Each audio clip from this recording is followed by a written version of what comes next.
নমস্কার, ভাগ্য অন্বেষণ প্রোগ্রামে সবাইকে স্বাগত জানিয়ে আজকে 2025-এ বাৎসরিক রাশিফলের অনুষ্ঠান শুরু করছি। অনুষ্ঠানের মূল পর্বে যাওয়ার আগে আমি আমার ইষ্টদেবীকে প্রণাম জানিয়ে, গুরুদেবের চরণে প্রণাম জানিয়ে আজকে রাশিফলের অনুষ্ঠান শুরু করছি।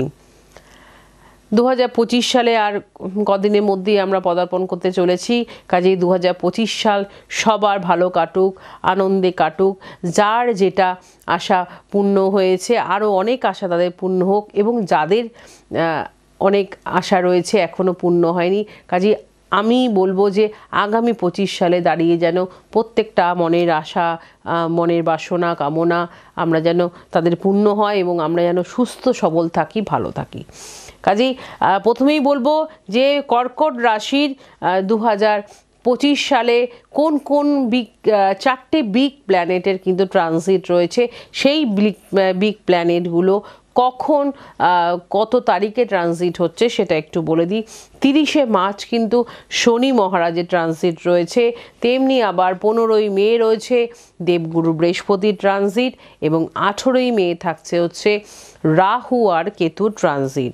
বছরে প্রথমেই কিন্তু প্ল্যানেটের পজিশনগুলো, যেমন এই যে চারটে বিগ প্ল্যানেটের ট্রানজিট রয়েছে, তেমনি বছরে প্রথমে প্ল্যানেটের পজিশন কে কোথায় অবস্থান করছে সেটা একটু বলে দিই। প্রথমেই বলবো রাশিতেই, কর্কট রাশিতেই কিন্তু মঙ্গল অবস্থান করছে, তেমনি আবার 3rd হাউসে থাকছে হচ্ছে কেতু, এবং 5th হাউসে থাকছে হচ্ছে বুধ, 6th হাউসে থাকছে হচ্ছে রবি, তেমনি আবার 8th হাউসে থাকছে হচ্ছে শনি মহারাজ, তার সাথে থাকছে হচ্ছে শুক্র, 9th হাউসে থাকছে হচ্ছে রাহু, এবং 11th হাউসে থাকছে হচ্ছে বৃহস্পতি। কাজে এদের সাপেক্ষে যেমন ফল থাকছে, তেমনি আবার যে চারটে বিগ প্ল্যানেট রয়েছে, এই বিগ প্ল্যানেট চারটে অনেক দিন এক একটা হাউসে অনেক মানে দীর্ঘস্থায়ী মেয়াদি এক একটি প্ল্যানেট, এরা যে এক একটা হাউসে অনেক মানে বছর কেউ 2.5 বছরও থাকে শনি মহারাজ যেমন, তেমনি আবার দেবগুরু বৃহস্পতি 1 বছর থাকে, তেমনি আবার রাহু কেতুও 1.5 বছর করে এক একটা হাউসে কিন্তু অবস্থান করে। কাজে এদের সাপেক্ষে টোটাল 2025 সালে কর্কট রাশি জাতক জাতিকাদের কি ফল হতে চলেছে। এমনিতেই আমরা সবাই জানি কর্কট রাশির কিন্তু ঢাইয়া চলছে, একদম শেষ লগ্নে ঢাইয়া চলছে, এবং 2.5 বছরে এই ঢাইয়া কিন্তু সমাপ্তি হয়ে যাবে 30শে মার্চ। 30শে মার্চ সমাপ্তি হয়েই কিন্তু শনি মহারাজের ট্রানজিট হয়ে যাবে। তেমনি বলবো 2025 সালে দাঁড়িয়ে কোন কোন দিকে উন্নতির শিখরে থাকছে এবং কোন কোন দিকে কিন্তু সতর্কতা অবলম্বন করতে হবে কর্কট রাশি জাতক জাতিকাদের, সেটাই বলবো। কাজেই প্রথমেই শুরু করব দেবগুরু বৃহস্পতির কথা দিয়ে।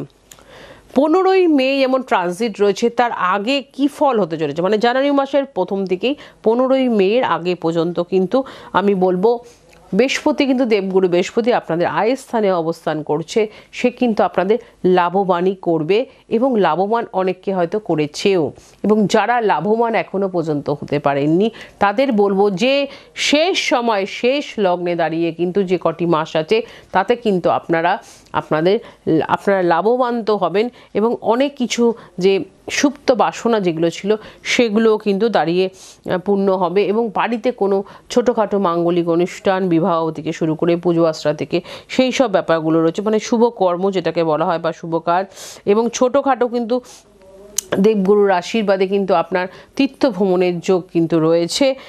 কাজেই এই একটা কথাই বলবো যে যারা পাননি তারা কিন্তু তাদের সেই দেবগুরুর আশীর্বাদে কিন্তু তারা লাভবান হবেনই 15ই মের আগে পর্যন্ত। তেমনি আমরা সবাই জানি যে বৃহস্পতি আমাদের জ্ঞান দেয়, বুদ্ধি দেয়, নতুন নতুন শেখার একটা আগ্রহ, কোনো কিছুর সাথে পরিচয় পর্ব ঘটায়। কাজেই এইগুলো যাদের এখনও রয়ে গেছে সুপ্ত বাসনা, হয়তো অনেকের হয়েছে, হয় না বললে মানে হয়নি এরকমও কিন্তু কথা না, আপনারা চিন্তা করে দেখবেন নিশ্চয়ই এই 1 বছর ধরে কি এগুলো কেউ আমরা ভালো কিছু পাইনি, শুধু কি খারাপই পেয়ে গেছি? একদমই না। যারা ভালো পেয়েছেন তারা আরও ভালো পাবেন, এবং যারা একদমই কিছু হয়তো পাননি তাদের কিন্তু শেষ লগ্নে দাঁড়িয়ে যে কটি মাস রয়েছে কিন্তু দেবগুরুর আশীর্বাদ কিন্তু সদা সর্বদা থাকবে, এবং আপনাদের মনের আশাও কিন্তু পূর্ণ হবে। কাজেই যাদের যাদের বিবাহের কথাবার্তা চলছে তাদেরকে কিন্তু বলবো আমি 15ই মের আগে সারার চেষ্টা করুন, তাতে কিন্তু ভীষণ ভালো হবে। এবং কথাবার্তাও কিন্তু যদি মনে করেন এগোবেন সেটাও সেরে রাখতে পারেন, তাদের জন্য কিন্তু ভীষণ ভালো হবে। এবার আসবো গুরু যখন 15ই মের পর যখন 12 হাউসে চলে আসবে, মানে কর্কট রাশিতে, বিষ রাশিতে এখন রয়েছে, সে আসবে মিথুন রাশিতে। কাজেই সেটা হচ্ছে আবার কর্কট রাশির কিন্তু 12 হাউস, আর 12 হাউস মানেই হচ্ছে ব্যয়ের স্থান। কাজেই যেটার দিকে বিশেষভাবে খরচ মানে রাখতে হবে, অবশ্যই খরচা কথাটাই মুখ দিয়ে দেখুন বেরোচ্ছে, খরচার দিকে কিন্তু বলবো ভীষণভাবে খেয়াল রাখতে হবে। যা না আয় হবে তার থেকে কিন্তু দ্বিগুণ খরচা হওয়ার সম্ভাবনা রয়েছে। কাজে এই দিকে বলবো ভীষণভাবে সতর্ক হন। এবং আরেকটা কথা বলবো যে খরচা যেমন বুঝে করবেন, তেমনি চট করে কাউকে না বিশ্বাস করবেন না। কোনো কিছু কাউকে দেওয়ার আগে, বা কেউ আপনাকে হয়তো প্রলোভন দেখাতে পারে যে এটা এত টাকা দিলে বা এটা করলে এটা হতে পারে, কাজে এটা ভালো আপনারা বুঝবেন। কাজে সেই সব প্রলোভন কিন্তু আপনাকে বুঝতে হবে যে কোনটা প্রলোভন কোনটা আমাদের হয়তো মাথার ঠিক থাকে না, আমরা হয়তো সেটা তাড়াতাড়ি পাওয়ার জন্য সেটা করে ফেলি। এই ভুলগুলো কিন্তু, এই কথাগুলো যদি একটু মনে রাখেন বা একটু মাইন্ডে থেকে যায় যে এই সময় দাঁড়িয়ে আমাকে কোনো কিছু করার আগে একটা সুযোগ এসছে এখন, তাহলে কাজটা করবো কিনা, অবশ্যই নিশ্চয়ই করবেন। অবশ্যই আমি বলছি একটু চিন্তা ভাবনা করে নিয়ে, একটু খোঁজ খবর নিয়ে করবেন এবং অযথা কোনো গণ্ডগোলে নিজেকে জড়াবেন না। তেমনি বলবো যে যেহেতু 12 হাউসে গুরু আসছে না, অনেকের মধ্যে একটা আধ্যাত্মিকতার প্রকাশ বাড়বে। এবং যারা মনে করছেন এই সময় অনেকেই অ্যাস্ট্রোলজি শিখতে খুব ভালোবাসে এবং যারা বিভিন্ন রকম তন্ত্রক্রিয়া রয়েছে, এদের কিন্তু কিন্তু যারা আসতে চাইছেন এসব লাইনে, তাদের কিন্তু অনেক আগ্রহ তাদের বাড়বে এবং তারা কিন্তু এগুলো করতে পারেন, তাতে কিন্তু ভীষণ ভালো ফল পাবেন। কাজেই আরেকটা কথা এটা বলবো যে শরীরের দিকে কিন্তু বিশেষ করে ভীষণভাবে বলবো যত্ন নিতে হবে, কেন পেটের সমস্যায় যেমন থাকবে তেমনি আপনাদের শরীরে ফ্যাটের পরিমাণ একটু বাড়বে। প্রেশার, সুগার এগুলো যারা ভুগছেন তাদেরকে বলবো ভীষণ ভালোভাবে কিন্তু নজর দিতে হবে। তেমনি আবার বলবো কোনো প্রবলেম হলে শুরুতেই ডাক্তারি পরামর্শ নিন। কাজেই পেটের প্রবলেমে খাওয়া দাওয়ার দিকে বিশেষভাবে নজর রাখতে হবে। যাদের অত্যধিক পরিমাণে ফ্যাট শরীরে বেড়ে যাচ্ছে তারা সেগুলোকে একটু যাতে কমে সেই ব্যবস্থা নেবেন। এবং যারা আমি তো মানে বলবো না যে কারোর এই বাজারে দাঁড়িয়ে বা এখন এমতো অবস্থায় দাঁড়িয়ে কোনো মানুষ বলবে না যে তার গ্যাস অম্বলের সমস্যা নেই বা বিশেষ করে প্রেশার, অনেকের হয়তো সুগার থাকে অনেকের থাকে না, প্রেশার নেই। কাজে যারা এগুলোতে ভুগছেন বা এগুলো সাথে একদম নিত্যর মতন আমাদের লেগে রয়েছে, প্রত্যেক দিনের ব্যাপার, সকালে উঠেই আগে কিন্তু একটা গ্যাসের ওষুধ আর প্রেশারের ওষুধ, তো তাদের প্রেশার রয়েছে খেতেই হয়, সুগারের ওষুধও তাই। কাজেই এইগুলো যাদের যদি বাড়ে তাহলে কিন্তু অবশ্যই তার আগে ডাক্তারি পরামর্শ নিন।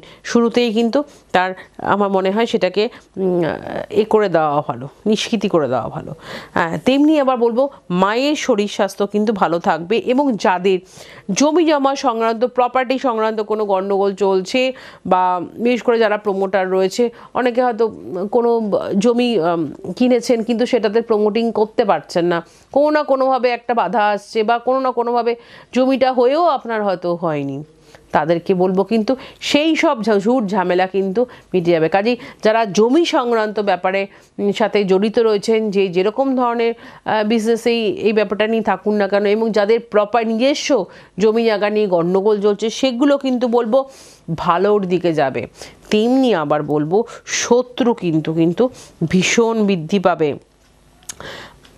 কাজেই কর্মক্ষেত্রে কিন্তু আবার নতুন কর্মক্ষেত্রেও কিন্তু বিশেষ করে নজর রাখবেন শত্রু ব্যাপারটা। শত্রু যেমন বৃদ্ধি পাবে তেমনি বলবো কর্মক্ষেত্র থেকে শুরু করে আপনার যে জায়গায় আপনাকে নিজেকে ফেস করতে হয় সেই জায়গায় কিন্তু, বা ডেলি ব্যবসার ক্ষেত্রেও তাই বলবো, সেই ক্ষেত্রে কিন্তু আপনাকে ভীষণ চোখে কিন্তু ভীষণ অ্যালার্ট হয়ে আপনাকে চলতে হবে। কাজেই শত্রু কিন্তু কোনো না কোনোভাবে কিন্তু বিপদে ফেলার চেষ্টা করবে, কাজেই সেদিকে নজর রাখতে হবে। তেমনি আবার বলবো যে ঋণ থেকে নিজেকে বাঁচিয়ে রাখুন।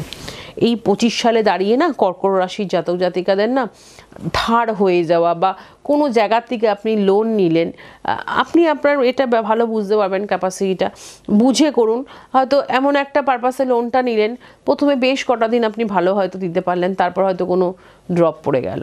কাজে এইগুলো, কাজে আপনার সেখানে ফেসটাও লস হবে, কাজে প্রবলেম হবে। কাজে এই ঋণের ক্ষেত্রে না একটু নিজেকে বাঁচিয়ে, কিন্তু আমি যে বললাম প্রথমেই যে যা না আয় হবে তার দ্বিগুণ কিন্তু ব্যয় রয়েছে কর্কট রাশি জাতক জাতিকাদের।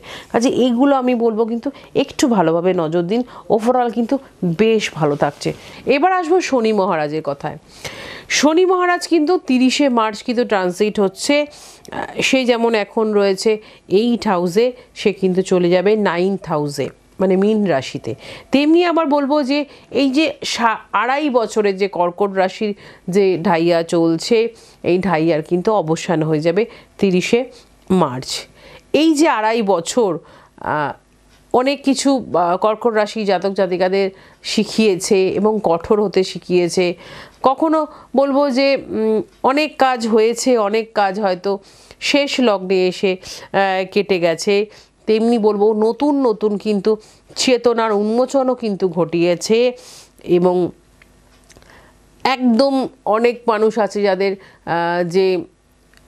যে কাজগুলো হয়তো চলছিল বা হচ্ছিল সেগুলোও কিন্তু হয়তো দম করে বন্ধও হয়ে গেছে। কাজেই এত কিছু ভালো মন্দ, হয়তো বেশিরভাগটাই হয়তো মন্দ রয়েছে, ভালোর পরিমাণটা যথেষ্ট কম। কাজেই এই যে ভালোর কম মন্দের বেশি, এই সব কিছুর কিন্তু অবসান ঘটে যাবে 30শে মার্চ। এবং 30শে মার্চ শনি মহারাজ কিন্তু 8ম স্থান থেকে চলে যাবে ভাগ্যস্থানে। সেক্ষেত্রে কিন্তু বলবো কর্কট রাশির জন্য কিন্তু একটা জীবনে অভূতপূর্ণ পরিবর্তন কিন্তু আসতে চলেছে। কাজেই এই যে খারাপ বা যেসব জিনিস কিছু পেয়েছে কিছু পায়নি, সব কিছুই কিন্তু দাঁড়িয়ে বলবো ভাগ্যস্থানে শনি মহারাজ গিয়ে কিন্তু সেগুলো পাওয়াবে 2025-এ 30শে মার্চের পর।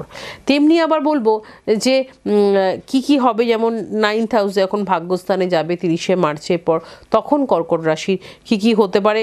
প্রথমে বলবো যে কোনো কাজেই কিন্তু সাকসেস দেবে শনি মহারাজ।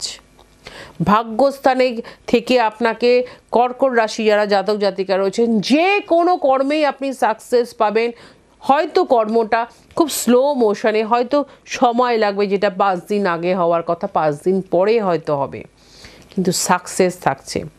আমার মনে হয় জীবনে যদি সাকসেস থাকে না, তাতে 2 দিন দেরি হলেও যদি সাকসেসটা আসে, আমার মনে হয় সেই জন্য বসে থাকা ভালো, অসুবিধা কিছু নেই, সেই দিনটার জন্য ওয়েট করা ভালো। কাজেই আমি বলবো কর্কট রাশির জীবনে কিন্তু যেসব বলবো এখনও পূর্ণ হয়নি বা এখনও কিন্তু অনেক কিছু চাপা জিনিস রয়েছে যেগুলো এখনও পর্যন্ত ঠিক মতন হয়ে ওঠেনি, সেগুলো কিন্তু টার্গেট রাখতে হবে নিজেদের, সেগুলো কিন্তু পূর্ণ হতে চলেছে কিন্তু 30শে মার্চের পর। তেমনি আবার বলবো আপনার মধ্যে স্পিড যেমন বা প্রচণ্ড পরিমাণে স্পিড আগের থেকে অনেক বাড়বে, কিন্তু যেটা মেন আরেকটা কথা বলবো সেটা হচ্ছে শরীর স্বাস্থ্যর দিকে যেমন নজর দিতে হবে, তেমনি বলবো বাবার দিকে, বাবার নিজের শরীর স্বাস্থ্যর দিকে যেমন নজর দেবেন, তেমনি বাবার শরীর স্বাস্থ্যর দিকেও কিন্তু বেশ ভালোভাবে নজর দিতে হবে। ওভারঅল কিন্তু কর্কট রাশির জন্য কিন্তু 2025-এ দাঁড়িয়ে ভাগ্যস্থানে যখন শনি মহারাজ পদার্পণ করবে, তারপর কিন্তু আমূল পরিবর্তন কিন্তু আসতে চলেছে। এবার আসবো রাহু কেতুর কথায়। দেখুন বছরের প্রায় প্রথম ভাগটা বলবো ভাগ্যস্থানে রাহুর অবস্থান, এবং 18ই মে কিন্তু রাহু ট্রানজিট হচ্ছে, তার সাথে কেতুও ট্রানজিট হচ্ছে। তেমনি আবার আরেকটা কথাও বলবো, এই যে ভাগ্যের ব্যাপারে, ভাগ্যে কখনো উন্নতি দিয়েছে, কখনো আবার অবনতি দিয়েছে, কখনো হয়তো দোরগোড়ায় এসে সেটা হয়তো কারোর ফসকে গেছে, কারোর হয়তো হঠাৎ করে কিছু প্রাপ্তিযোগ ঘটেছে। কাজেই এই ব্যাপারগুলো কিন্তু জাতক জাতিকাদের কিন্তু কর্কট রাশির জন্য ঘটেছে। কাজেই সেই রাহুই কিন্তু আসতে চলেছে 8 হাউসে। কাজেই 8 হাউসে এই সময় কিন্তু আমি বলবো একটু ভালো করে, মানে 18ই মের পর থেকে কিন্তু একটু সাবধানতা অবলম্বন করতে হবে, নিজের শরীরের দিকে নজর দিতে হবে। শুধু তাই না, সেক্ষেত্রে বলবো যে রাস্তাঘাট, যানবাহন, উঁচু স্থান থেকে পড়ে যাওয়া, এই ব্যাপারগুলো কিন্তু বিশেষভাবে নজর দিতে হবে। এবং যে কোনো কাজ করার আগে চিন্তা ভাবনা করে, কোনো ডিল করার আগে চিন্তা ভাবনা করবেন। যে কোনো কথা বলার আগে কিন্তু আমি বলবো ভীষণ চিন্তা ভাবনা করে কিন্তু আপনাকে বলতে হবে। আর বিশেষ করে যে কোনো ট্রাভেলের ক্ষেত্রে আপনাকে সতর্কতা অবলম্বন করতে হবে। 2025 সালে দাঁড়িয়ে সারাটা বছর বলবো কিন্তু যখন 18ই মের পর যখন রাহু কেতু দুজনেই ট্রানজিট হয়ে যাবে, এই জায়গাগুলো কিন্তু ভীষণভাবে আপনাকে বেশ নজরদারি করতে হবে। কিন্তু নচেত কিন্তু কর্কট রাশির জন্য কিন্তু আমি বলবো 2025 সালে কিন্তু দাঁড়িয়ে ভীষণ আমূল পরিবর্তন আসতে চলেছে। কাজেই সবাই ততক্ষণের জন্য ভালো থাকবেন, সুস্থ থাকবেন। নমস্কার।